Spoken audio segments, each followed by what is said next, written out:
Hello, everyone. I'm Becca, dietitian by trade, mom 24/7, wife from the start, and when there's a few extra hours in the day, you might find me hitting the trails or on horseback. And I'm Kara, a therapist to women, a mom to a boy, an entrepreneur, mountain junkie, and a postpartum runner.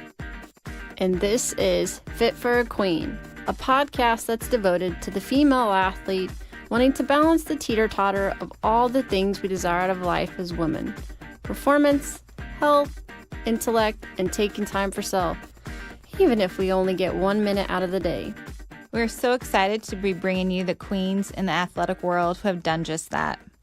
Okay, ladies, take a seat at your thrones, grab your crowns, and welcome to Fit for a Queen. Welcome back, Queens. We have Dr. Janean Anderson on with us today, and let me tell you a little bit about her. She is a licensed psychologist and host of the Eating Disorder Recovery podcast. Her debut book, Recover Your Perspective, A Guide to Understanding Your Eating Disorder and Creating Recovery Using CBT, DBT, and ACT, became a bestseller. She earned her PhD in counseling psychology from Colorado State University and completed her pre-doctoral internship at the University of California, Davis. Dr. Anderson is a certified eating disorder specialist through the International Association of Eating Disorder Professionals and is an IADEP-approved supervisor. Dr. Anderson has specialized in the treatment of eating disorders since 2008. She is the founder and director of Colorado Therapy and Assessment Center, an outpatient treatment center specialized in eating disorders in Denver, Colorado, where she resides with her loved ones, including her golden retriever, and she's recovered from an eating disorder herself. She wholeheartedly believes that recovery is possible. Welcome, Janean. Thank you so much for having me. I'm so thrilled to talk to you all. I refer my clients and my listeners to your podcast all the time. Well, thanks. I know we learned that podcasters don't just shake hands the first time they meet. Podcasters hug. You know, I really try to be respectful of people's boundaries, but I'm a hugger. And so unless somebody's really put off by that, like, I'm coming in for it. Well, I was just reading your bio just now and realized, I'm like, oh my gosh, she has like a fantastic podcast. I hope she doesn't judge. Oh gosh, no way. It's also, it's such a great resource. So thank you so much for being on. And I want to know, so how do you feel your journey has, as a recovered therapist, shaped you into the therapist you are and kind of what you're doing?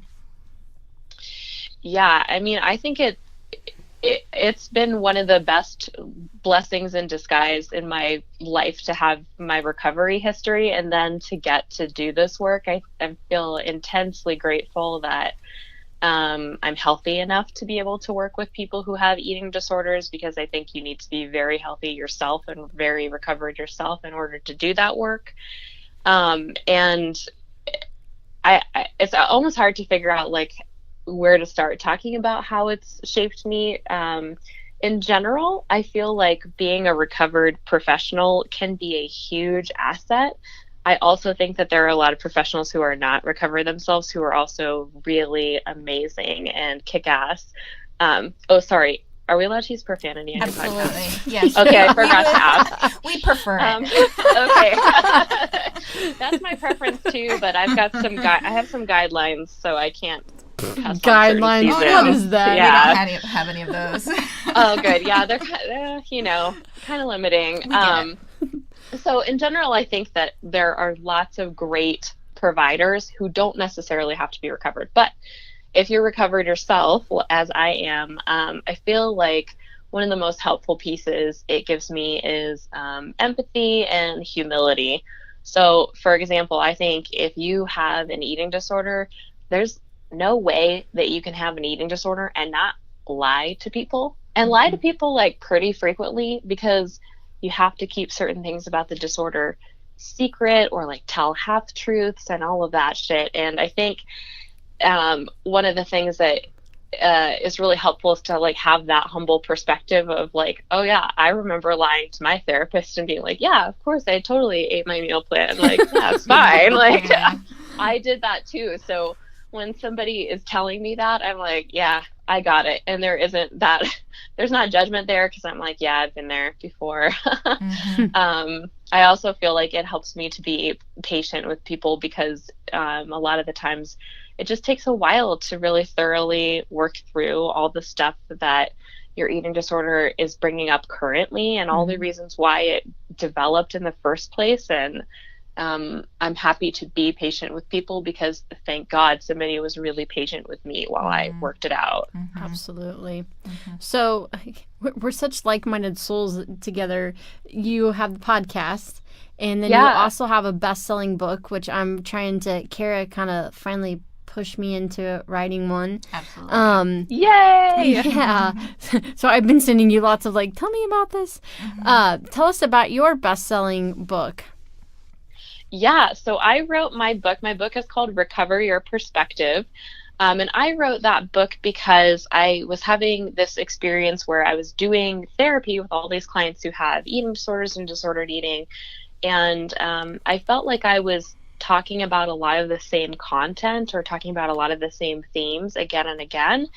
And not at all that was bad or boring in sessions, but just it kind of gave me this idea of like, why hasn't somebody written this up yet? And then, like that little tiny part of you that for me is like my little creative spark, my like more open self was like, what if you write that book? And my inner critic was like, that's ridiculous. Of course we're not doing that. But the other part wouldn't really pipe down.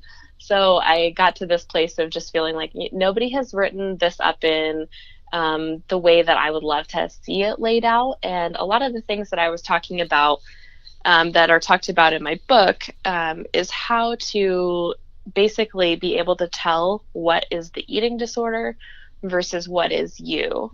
And so I really respect people being able to disagree with me on that, or you can totally disagree with how I conceptualize things, but I think it's super helpful to just know there are some things that eating disorders tend to do. They tend to undermine you in predictable ways. They tend to tell you lies in very predictable ways. And my book is about trying to outline those so that you can see, oh, that might be the eating disorder, not actually me, like not my authentic self. And the book is framed around using CBT, DBT, and ACT, so 3 big types of therapy, to use some of the lingo from those types of therapy to give you a framework for understanding how the eating disorder is trying to trick you.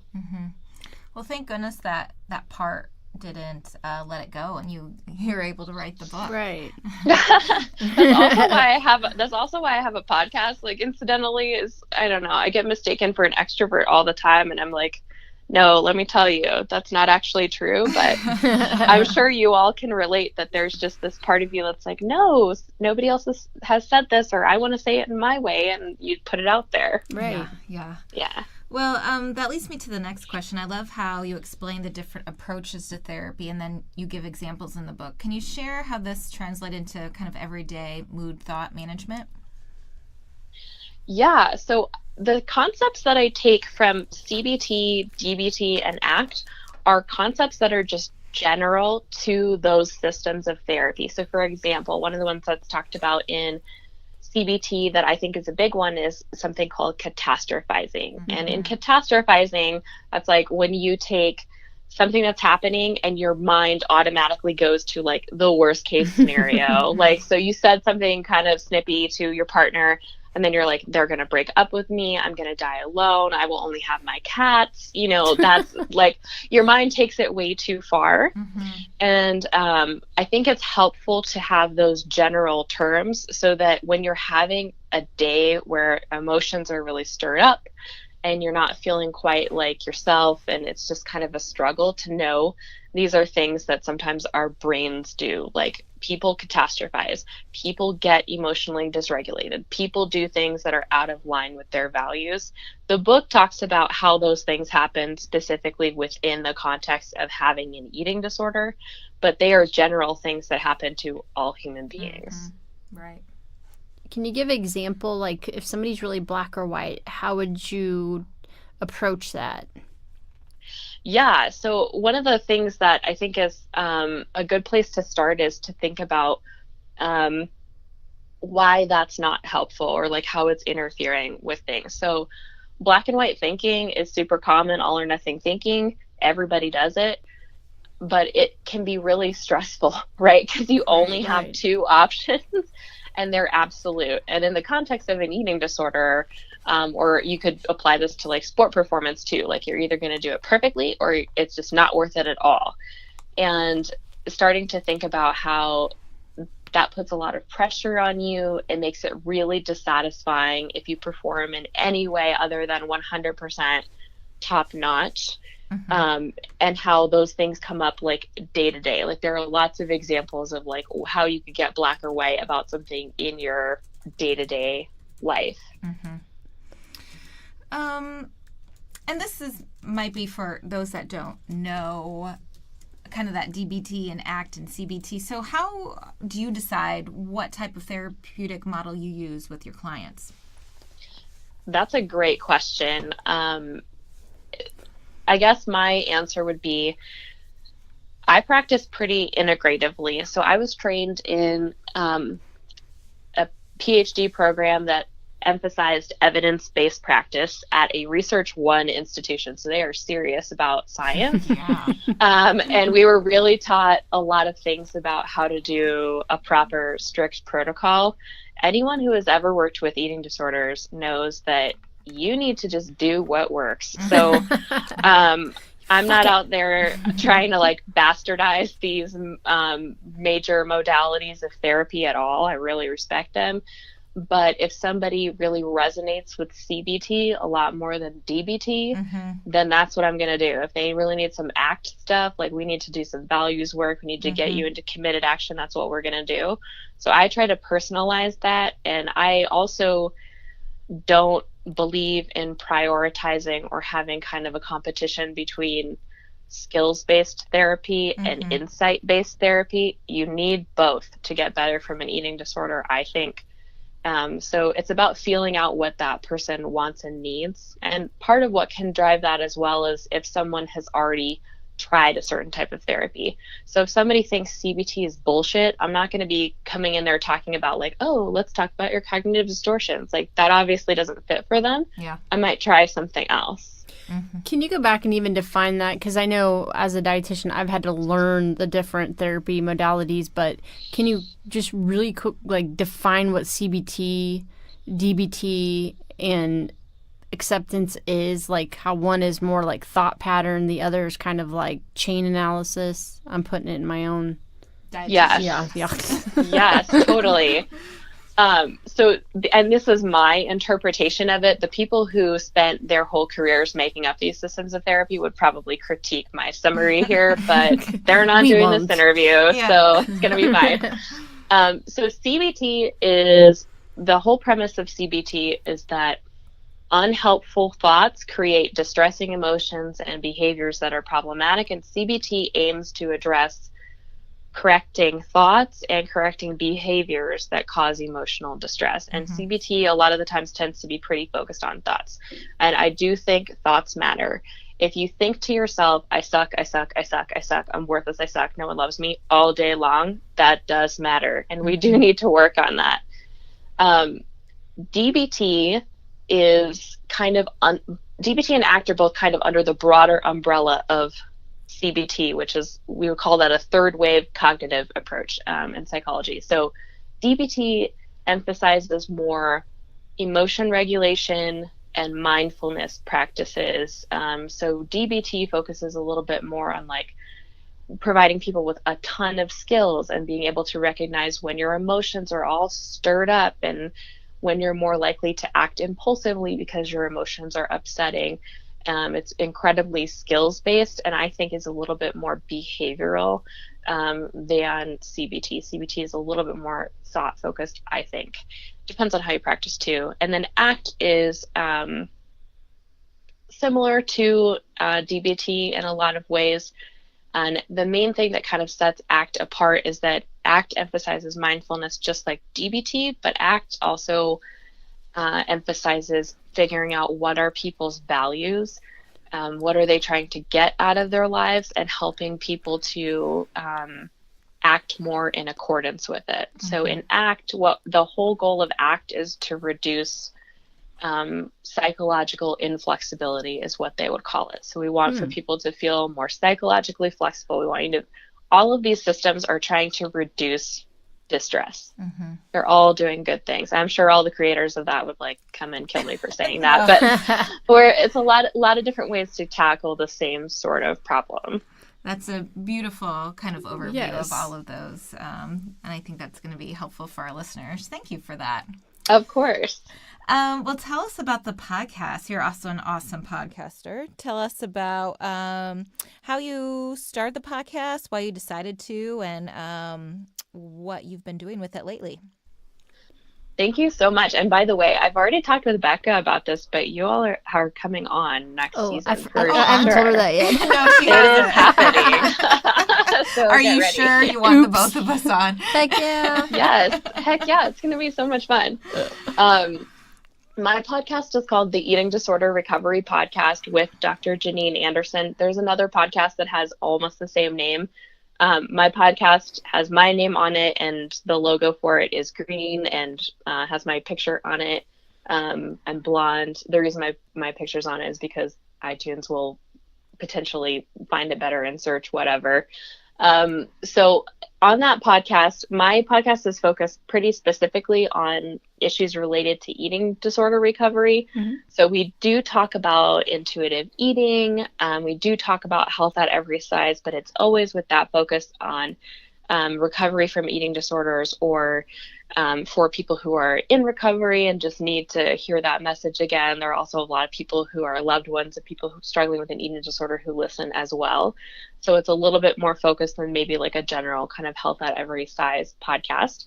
My podcast is a mix of solo episodes with me talking through some things that I think are core concepts for recovery, like reducing all or none thinking, how to use diffusion to get unstuck from eating disorder thoughts, or like yesterday I just recorded one on tips for how to get through the holidays when you're trying to recover, that sort of thing.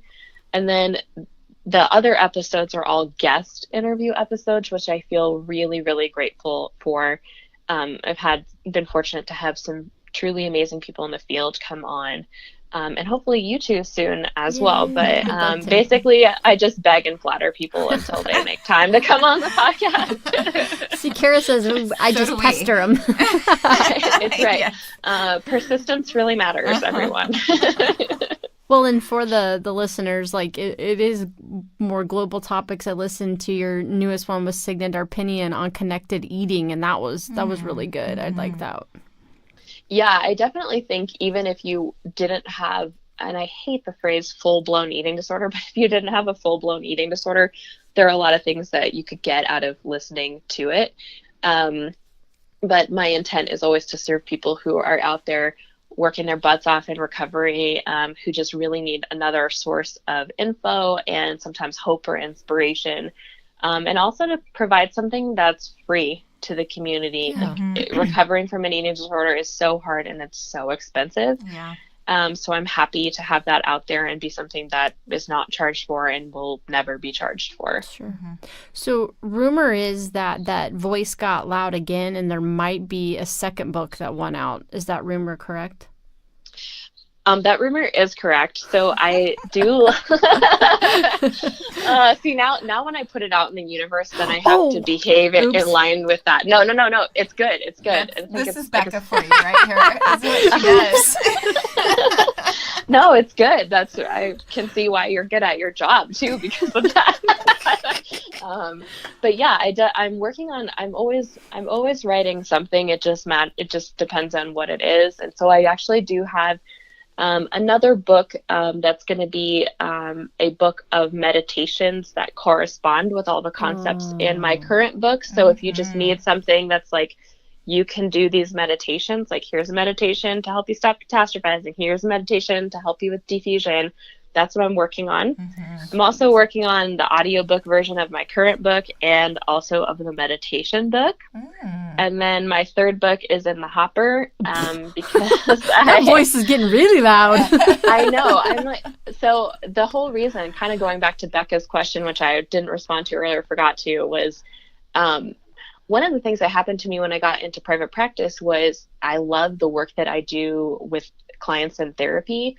But something happened with like my professional life where I was just so busy and just trying to build my practice and trying to create like this treatment center that I wanted to have, that I really like lost touch with the part of me that's very important. That's my like creative self. Yeah. And then I started noticing I would go to these like, you know, networking things, or I would meet, you know, new friends at dinner parties or something.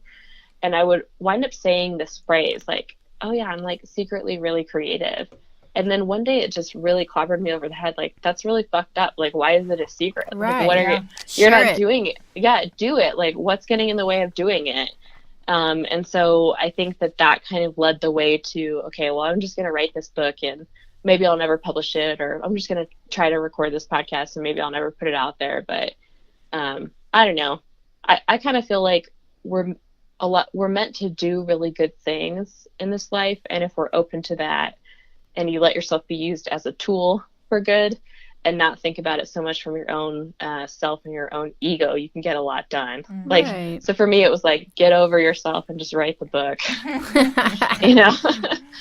Well, we can't wait to Yeah. hear more about him. So, well, tell me, in Yeah. all this podcasting, counseling, writing the book, and spending time with your lovely husband and golden retriever, right? How Yes. do you balance out the Phit philosophy? You know, it's not always balanced would be my first response. Like, sometimes I'm like not in balance and I need to like up my self-care and down my work life, and other times I need to kick it into gear and get some work done. But I really do care about all the things that are like embodied in your Phit philosophy. Like, I feel like if I'm not being able to be that creative part of myself, if I'm not able to be helpful to other people, and try to bring something good to them, that doesn't make me feel healthy. It doesn't make me feel like I'm performing or doing anything excellent, which is really important to me. It doesn't stimulate my intellect. And also, you know, like, doing creative work is having time for myself, whether I put it out into the world or not. And I think that's always something that makes me feel really distressed if I don't do enough of it. Love it. Well, we're glad that you do. Yeah. Ditto. And we'll be sure to put your book and everything on the show notes so that they can connect with it. And thanks so much for blocking out your time to come on the show today. Of course. I so appreciate you, and I so appreciate you all and what you do with your podcast. Like I said, I always refer people to it, and I'm just honored and flattered to even be asked onto your podcast. I think, Becca, I was teasing you about this, but I was like, hey, you do know I'm not an athlete, right? Like, I just want to like check with you. Like, you know that. Like, vet your guests harder, please. No, but you've given plenty of useful tools. I mean, all that stuff translates in performance, you know, black or white. This is worst case scenario that could happen in a performance. So it's all relatable. Oh, absolutely. Yeah. So, well, for now, goodbye, but I can't wait to see you again in person, and hopefully Carol will be with me next time. Let's go to the mountains. Yeah, definitely. Oh, Road yeah, trip. let's do it. Well, thanks for being on, Janine. Of course. Thank you so much. You all have an awesome day. Yep, You too. You too. Bye, Bye-bye. Queens. Thank you to our sponsor today, Sentimano Counseling. Sentimano Counseling is the premier perinatal mental health practice in Kansas City, treating mood disorders during pregnancy and postpartum, perinatal loss, infertility, eating, and exercise disorders. Go to sentimano.com for further information about the practice and services. For additional information on today's topic and guests, follow us on Facebook, Twitter, and Instagram at Fit for a Queen. And Hashtag Fit for a Queen. don't forget to rate us on iTunes. We can't wait for you to join us next time on Fit for a Queen. Bye, Queens.